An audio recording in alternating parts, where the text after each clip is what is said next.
Hello, my name is Mark Gibson, and you're listening to the podcast version of the Teagasc Signpost Series, a weekly webinar that promotes and examines sustainability in Irish farming.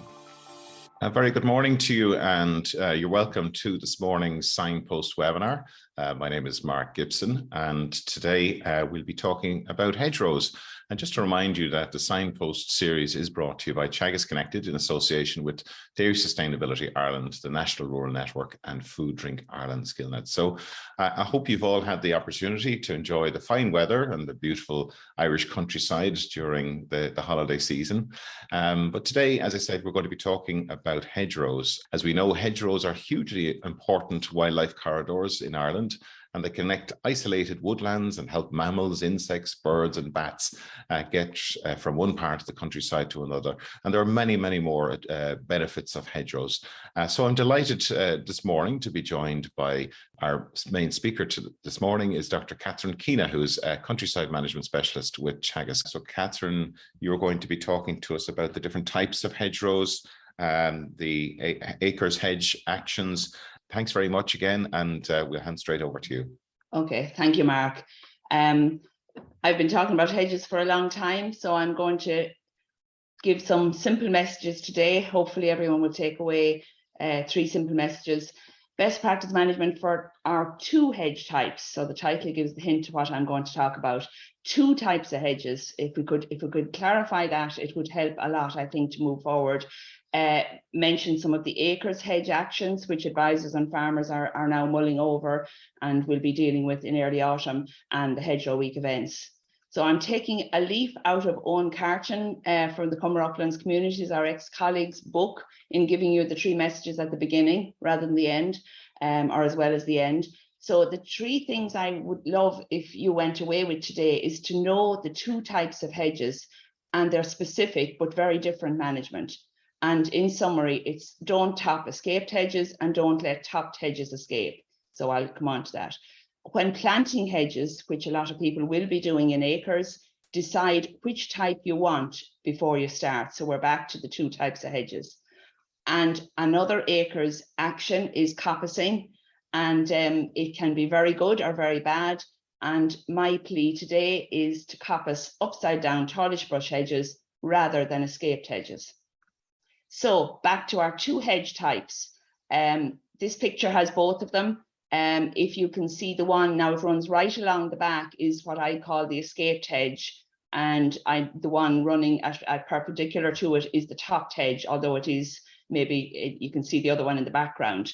So 2 totally different animals in my view. The escaped hedge has never been topped. Some people call it a tree line, a linear woodland. I suppose this brings me to the history of our hedges. So apart from the townland boundaries, which were planted maybe 2,000 years ago, most of the Irish hedges were planted only 200 years ago under law. And it was really a management tool so that cattle could be kept in or out of in fields, out of crops. It allowed management. It was the beginning of the productive agriculture. And it was before wire. So it was extremely important to have hedges to manage them. So the hedges were planted, and the escaped hedges over the 200 years have never been topped. That's what I am talking about here. That's the escaped hedge, never been topped. They're tree lines, as I said. So that's them. Come in various different shapes and sizes. I could show you 20 pictures of different hedges, but as I said, these all, what they have in common is you can see there, these hedges over the 200 years have never been topped, and their huge biodiversity value is primarily in the canopy. You can see there the amount of flowers. They flower freely, they fruit freely. You have the willows and the hazels, right through the year. It's a larder for bees, all the invertebrates, and the birds. And some of the birds, I've given examples at the bottom, actually nest up in the trees. So this is all about the canopy, primarily in the canopy. You can see from the previous picture, some of the at the base, they have grown into trees, as a white thorn, which is our predominant hedge species, no more than an oak tree wants to do. Its whole aim in life is to become a tree, and that's what the escaped hedges are.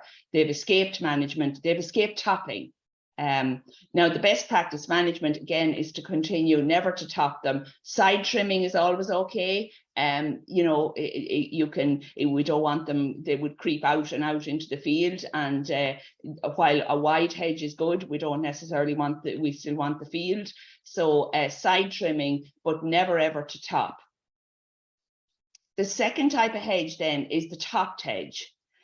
And this is where deliberately the apical dominance has been managed. And the apical dominance is, as I said, where you plant a whitethorn whip or an oak tree, and its whole purpose in life is to grow up into being a tree with a canopy, with a full canopy and a single stem. And that's what those two thorn trees in that hedge have done.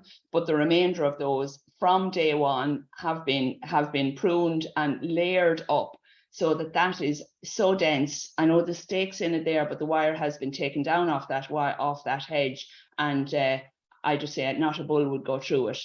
It's cows in that field.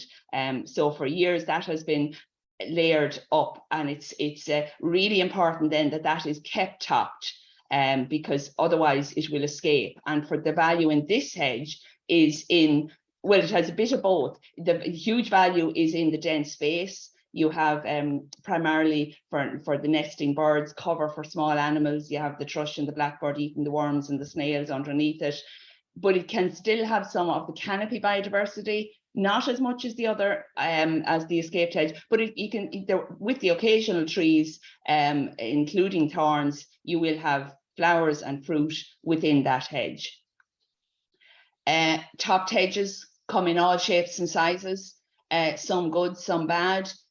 When we'll come on to the best practice management there, so I think you can guess which ones aren't going to score so high. When we want height and we want a good base in it in order to be able to keep topping it. So the best practice management of these topped hedges is to side trim from a wide base to a triangular profile.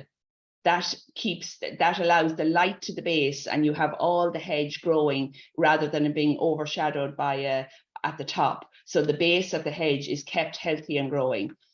It is important to cut the growing point to prevent escaping. Leave the peak as high as possible.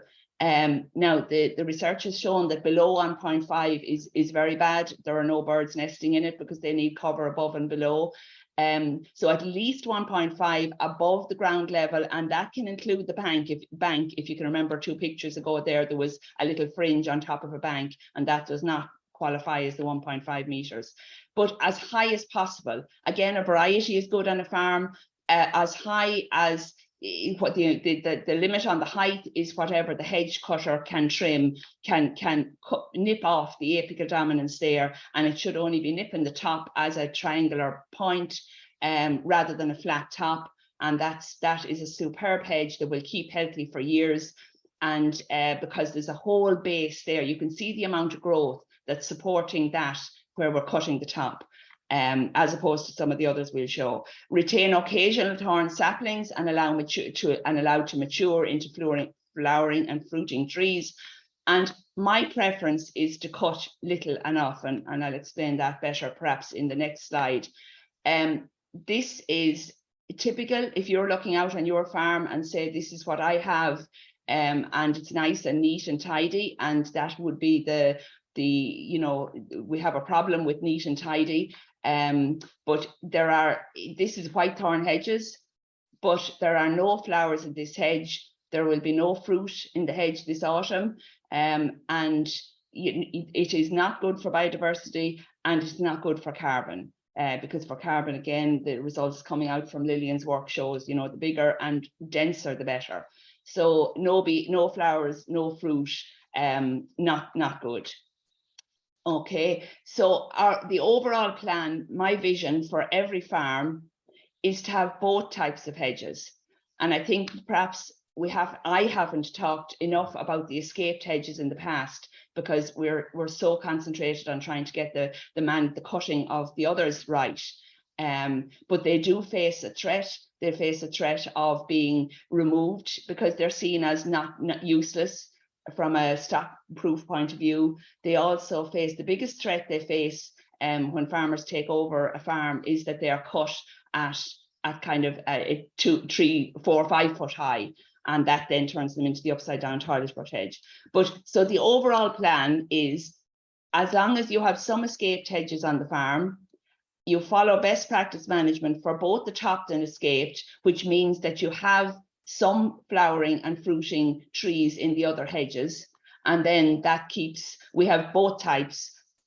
The elephant in the room can be the quantity. There's not much point in talking about quality and hedgerow management if you have 100-acre fields that have no hedges. So we must keep remembering the quantity there, and the back of the envelope that I find useful, and I think advisors do, is literally the total size of the farming platform divided by the number of fields, and I'm talking about fields surrounded by biodiverse boundaries, and to work on improving that over time, but at least under 5 hectares.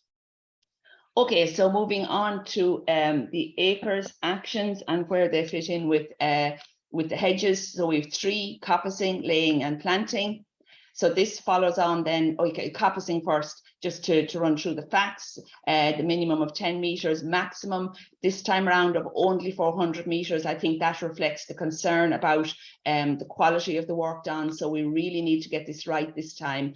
There's a nice payment for it, $287 per meter per year for 5 years. So a lot of people will take this up. So it's critical that appropriate hedges are chosen. And this is what today is about.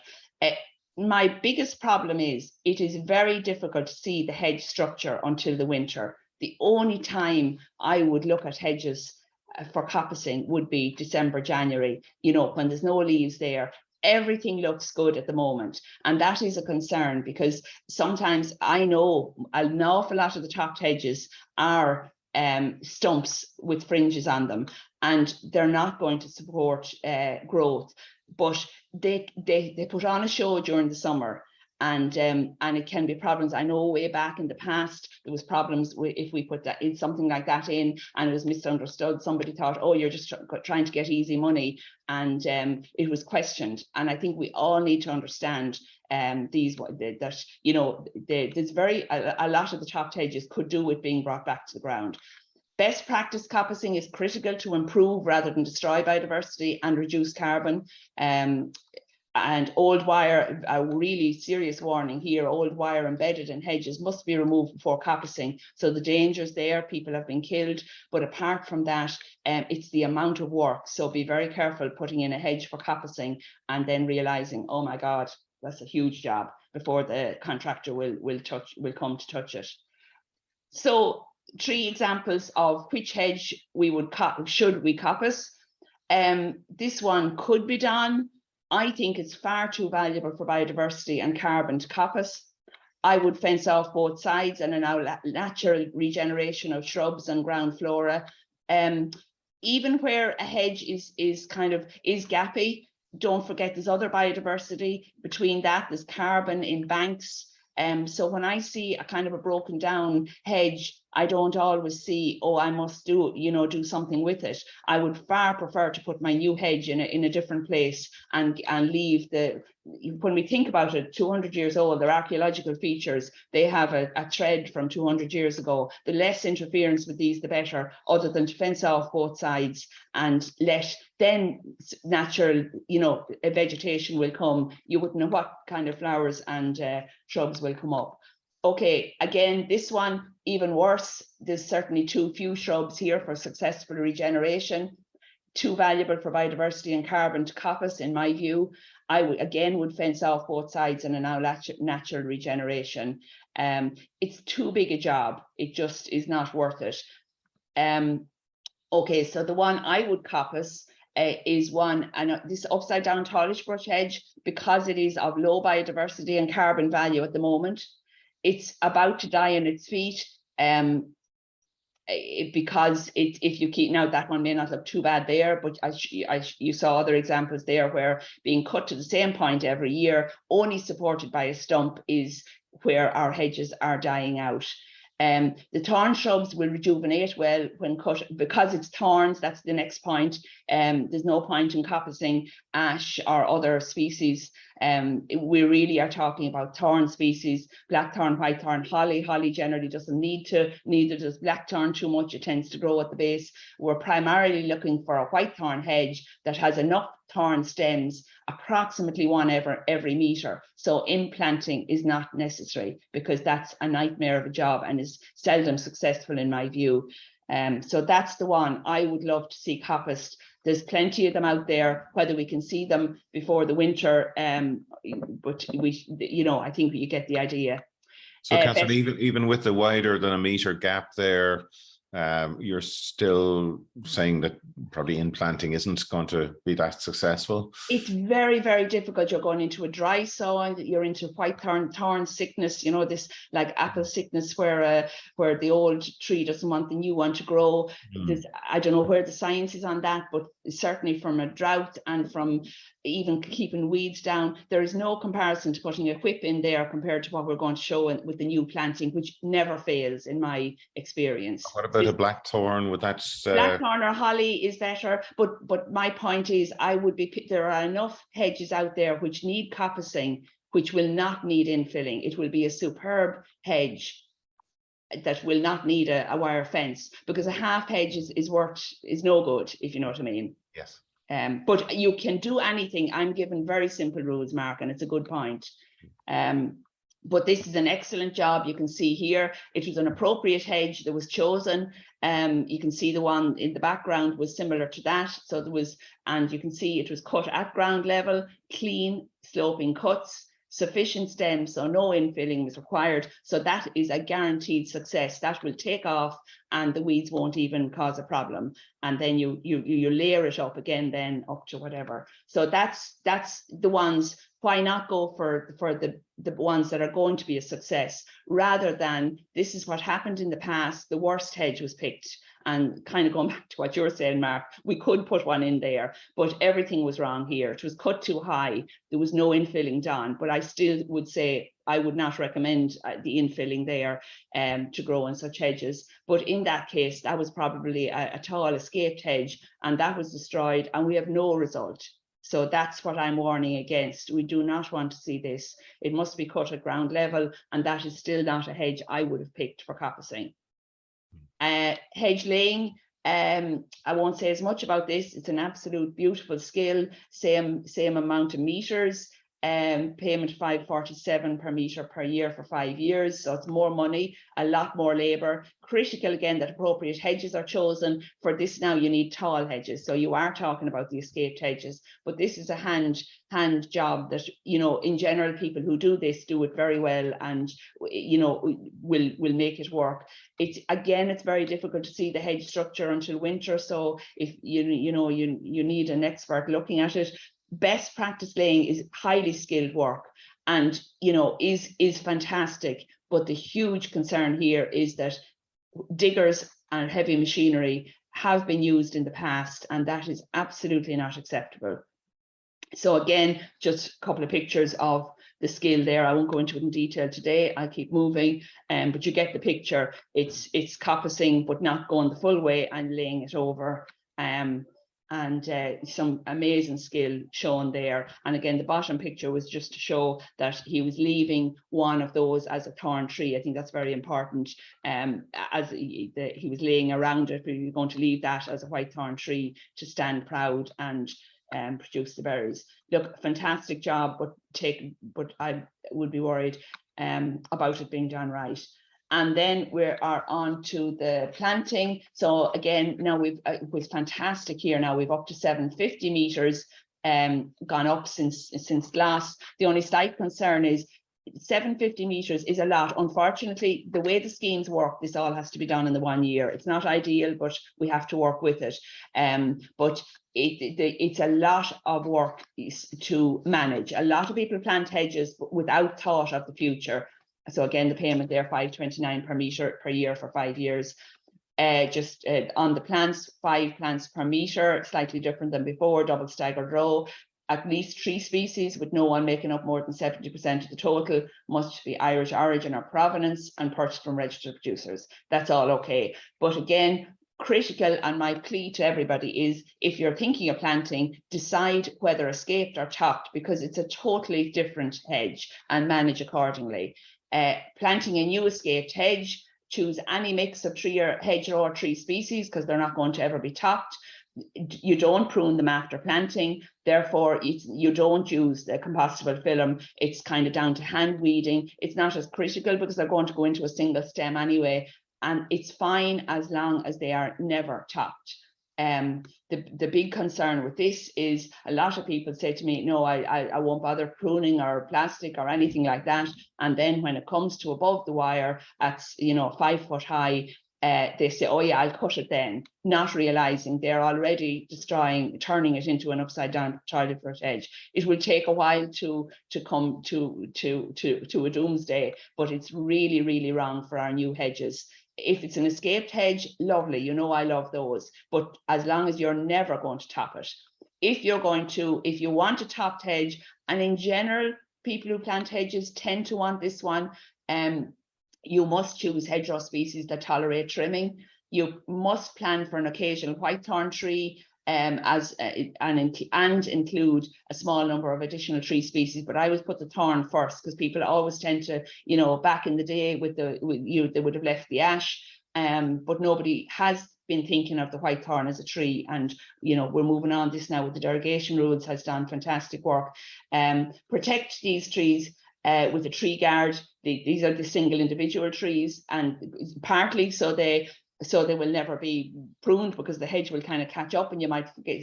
It's difficult to see where they are the next year. It also keeps them, it just protects them, and it's a really good marker. So those trees then are left forever. I would tend to put one every 10 meters in a new hedge to give you an option. You can always cut it out, but it's nice to have it straight from the beginning. In the derogation and in all topped hedges, we would love to see existing thorns being left grow up. Go back to that picture, that very sparse picture I saw. Within a year, that could be improved by leaving a clump of thorns grow up. And the reason, when I ask people, advisors or farmers, they often say, sure, there was no thorn, there was no tree in the hedge, not realizing the whole hedge was whitethorn, but because it has never flowered, they don't realize that's what it is. Okay, the rest of the hedge then, other than our individual specimen trees, which is a whitethorn and others, we prune all the plants other than those after planting. Push compostable film or plastic we've used in the past, but now we're moving on to compostable film over the pruned stumps, and prune each year to get layered growth. Again, somebody said that to me lately, and I thought it was a lovely explanation. I used to talk about inching it up, but this is an example of that's on its second cut there. The more you cut, the fantastic thing about whitethorn is that it thrives on cutting, but only out a bit every year. Okay, and that's the compostable film working perfectly. Again, this is our demo of such a and we're doing this. We did about 10 examples on Teagasc farms this year, and the plan is to do an adjoining 10 meters each year, because seeing is believing, and it's only when you see that result the year afterwards, because that's kind of frightening to people to do that. They have to take me for granted, but once they've seen the result, they will never forget it. So again, that picture there now on the bottom left, that's going to be cut back like the one on the top right. So every time, wherever you cut, it will multiply.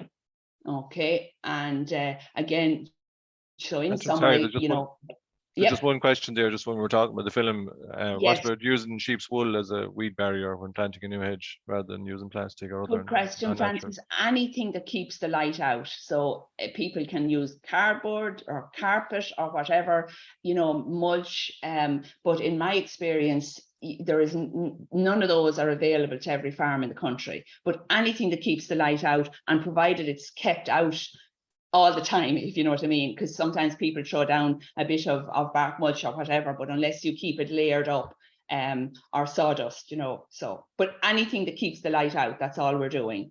But the only one I've ever found to work on every situation is the plastic now, compostable film.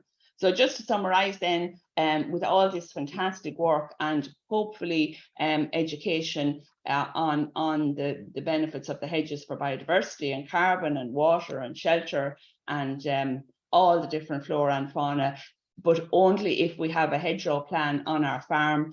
And again, we need both types of hedges on every farm. You can see clearly there, the one on the left is the escaped hedge, possibly with a thin base. But the one on the right then has the topped hedge containing individual thorn or crabapple or whatever other trees. And again, just to summarize, we're going to Teagasc Hedgerow Week, and our main message is our the best practice. So I'll just run through the dates. Saturday, tomorrow in Iverk Show in Kilkenny, we'll have a hedgerow stand. Monday, we will be announcing the winner of a new farm hedge competition with a roll of compostable film sponsored by Maze Tech. Our Johnstown Castle Open Day will have a big hedgerow exhibit both on the table and in reality. The talk in the Norvision and in association with the Heritage Council, walk and talk for the hedgerows of Kilkenny City. So we're not leaving the city, the country and city, we're covering all. Thursday the 1st at 11 o'clock in Gurchin Agricultural College, demonstrations there. And next Friday, actually quite exciting for me, because there is not much of an international dimension, because we're so much on our own here with the hedges, but there is some work going on in France, and we'll have an international dimension there. So again, the whole purpose of the week is for you to go away recognizing the two types of hedges and their specific management. Don't top escaped hedges and don't let topped hedges escape. When planting, decide which type you want before you start, and coppice upside down Irish bush hedges rather than escaped. Garmagi. Thanks very much, Catherine. Excellent run through. Again, I know it was difficult to go into any specific detail on the actual planting side of things, but really good advice there on the management side of things. And looking forward to next week's presentation from Francoise Borel from France, who's going to be speaking about the network element of hedgerows.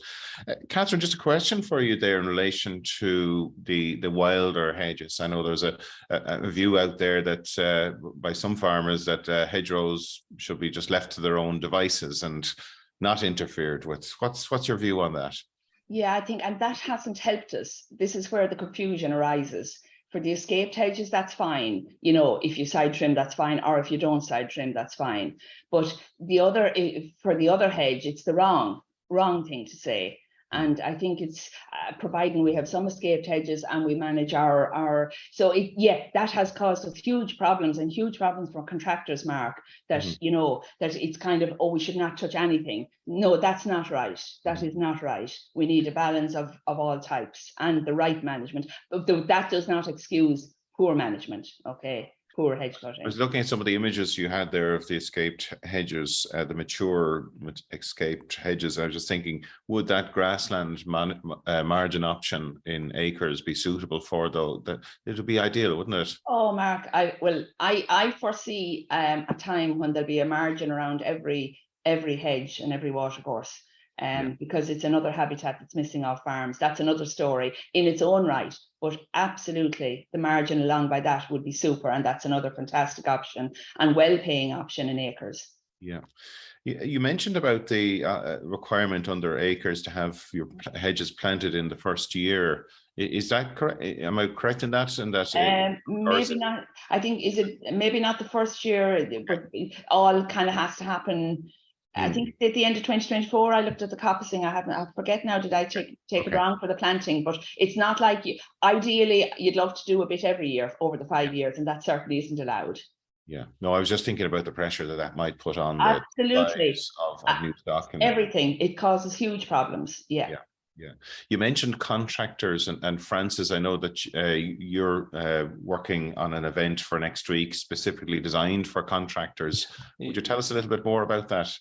Yeah, I suppose, one of the key people, when it comes to cutting hedges is the contractor, and getting the message through to the contractor is something that we've been working on, I suppose, for a number of years. But it is a challenge. A lot of cases, the farmer will assume the contractor knows that the hedge is going to be cut, and maybe the contractor assumes that he's doing the right thing too by trimming tight and keeping a nice neat hedge, thinking that's what the farmer wants. And it's something I suppose we've been always trying to encourage them to I suppose engage that a little bit more with each other to discuss what it is they actually want and the results. Thanks, Francis. It is. I have seen a number of farmers experimenting with the sheep's wool. In one way, it is sad to see that sheep's wool has such a low value that it is being used for that. But it will be interesting to see just how people are getting on with that. It might be interesting just to even an experiment for ourselves to conduct, just to see how well that comes through. And it's just worth also highlighting the event that's taking place next Tuesday in Johnstown Castle. This is a major open day for the Environment Research Centre there, Farming for a Better Future. And there's going to be demonstrations around grass clover, multi-species swards, fertilizer and slurry technologies, of course, biodiversity and water quality, dairy and dairy beef systems, and of course the wider Signpost program as well, and what's happening there. So machinery demonstrations will be also conducted. So it's well worth getting along to that event. There is a registration page for that, and you can just go to the Teagasc website for that. Francis, some really good questions coming through on our Q&A tab there. If you wouldn't mind going through them for us. I think it'll be. Yeah, I suppose the sum there just on the escaped hedges, Catherine. Questions there just around the planting, and I suppose the reference to any species.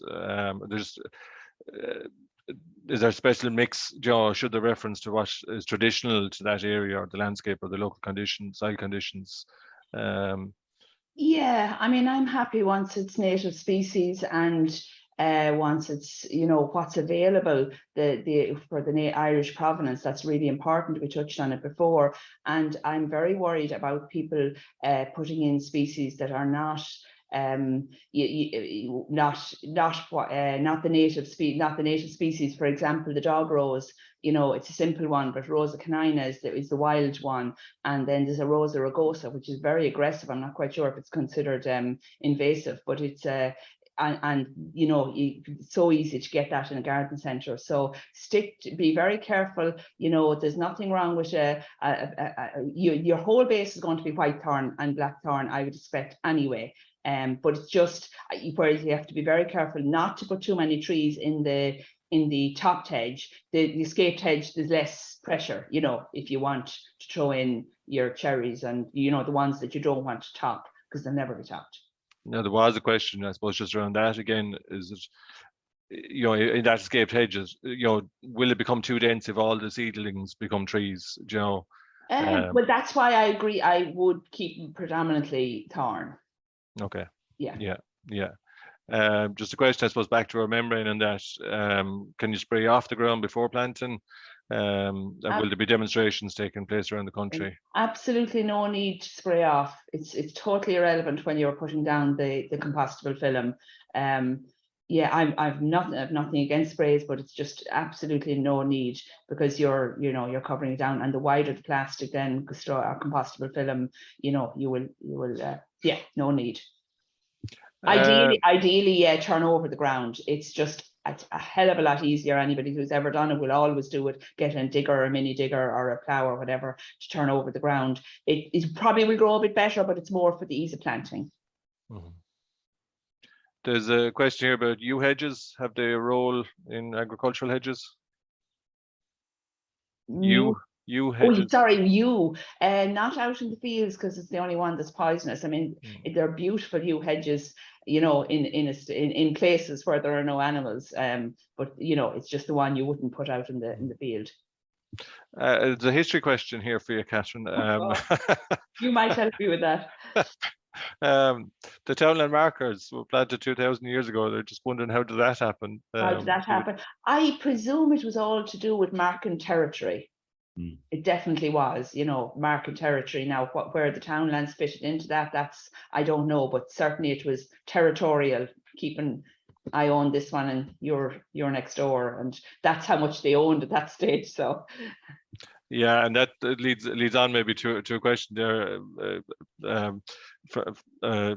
Celine, in Scotland, there's a lot of their hedges are over trimmed because of peer pressure and what will the neighbour think issues in good farm, and how do we tackle this? You know, yeah, well, Francis, that's me and mine. Your question, like the farmer thinks the contractor knows best, the contractor thinks the farmers know best, and they're both looking over their shoulder at the neighbour. And you know, and I often tell a story about elderly relatives of my own looking out at the hedges. I do have to bite my tongue because it's all about how neat and tidy.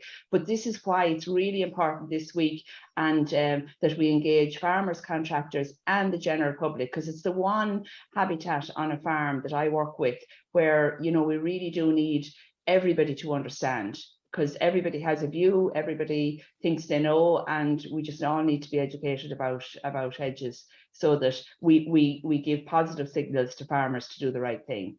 And again, county councils and roadsides, now safety can come into it, and safety first always, but sometimes it's not always for safety when things are done. But anyway, yeah, that's a great no, and even sorry, Mark. The pollinators initiative, I think, has been a great help from that perspective, where, you know, the mowed, what we would typically see is mowed margins along roadsides or community areas. People are now realizing this is really sanctuary for wildlife, and okay, it's not neat and tidy, and the human eye is probably drawn to those highly manicured gardens. But I mean, I think people are now starting to accept that, look, this is something we need to have in our around us. There was a line in the original Rex book. Now, I was there at the very beginning of Rex, and I'd say it was Frank Mackin that wrote it, and it said the quest for neatness should not override ecological considerations. And you know, had we heeded that 20 years ago, we would be in a better place. But so now is the time to understand that. Yeah, no, it's a great principle for people to even adopt on their own farms, and just to see, right, okay, can we, are there areas that we don't need to have necessarily closely shaved? Sorry, Francis, lots no more. yeah, there is, and even on that one, I suppose the other thing was an awful lot of the brochures for the hedge cutters. You know, when you get those, they have this lovely picture of a nice new tractor and hedge cutter and a really tight trimmed hedge, and an awful lot of the pictures you see online or printed in the media are similar, and it's something myself and Catherine have been trying to encourage people to Francis, you have to work your magic with the machinery. Look, in fairness, but no, you're right. The short back and sides is the short back and sides has no fruit or no flowers, and that's the point. And you know, it's a lot of them need to grow up and also leave the thorns, which I didn't really cover in my presentation, Francis, but you mentioned we're going to show that, because it's such a simple thing overnight, and the derogation has done good work, although I still think people don't quite understand what we mean. We just mean leaving an existing clump to grow up, a clump, because I say it's too hard to narrow down to one. That can happen later if necessary. Whereas it'll be crooked, but so what, the birds and the bees don't mind. But just an existing clump growing out of the top of that flat-topped hedge. But we don't want flat tops anyway. But again, going back to the point that it's very hard to talk about the triangular profile when you're talking about an upside-down tolish bush hedge or any version of it, because you're beginning with a stump, and it's very hard to get that shape until we bring it back to ground level. There's a question there about training for our contractors, and I suppose again you mentioned how important they are. Like, you know, and just wondering, is there training courses or training program available? Well, and we did check with Teagasc have offered that every year, and it has fallen into kind of not happening but we had a huge effort. Worked with Tom Murphy years ago, and we got it together with Tom Ryan. So it is there. I don't know, is that what we want, or do we need more days like we're having in Gurchin? I'll do anything to help. So it's fantastic that contractors, and I know they are engaging, Francis, through you, and they want to, because they want to do it right. They're being paid they'll do anything as they tell me. But we all need to be telling them, you know, on the same hymn sheet. And we'd be hoping to do, or hoping to encourage more of the 14 days, similar days throughout the rest of the season, maybe on some of the Signpost farms, and that Yes, we're later on. hoping to do Yeah. during sustainability. I think that first question you said about demonstrations during Sustainability Week in October, we'll hope to repeat this within the regions. Yeah, but that training course is available if we have the numbers to run it. So it absolutely, Contact Teagasc Henry. Yeah.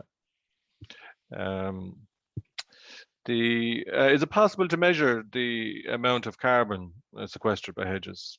That is what Lillian O'Sullivan and Farm Carbon is doing, and we're awaiting, and we'll have her on the Signpost as soon as she's ready to give her final kind of results on that.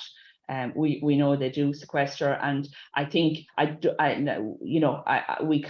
it goes without saying that the poor hedges I showed, you can take it, they're not good for carbon.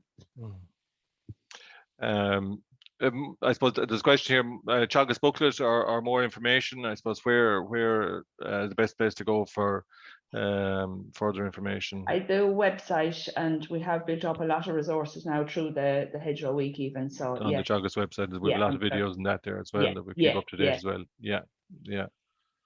I just shared some links there for everybody on the chat there that they can log into. It's just on the Teagasc website for those resources. So those, if you go into the chat section there, you should be able to see them.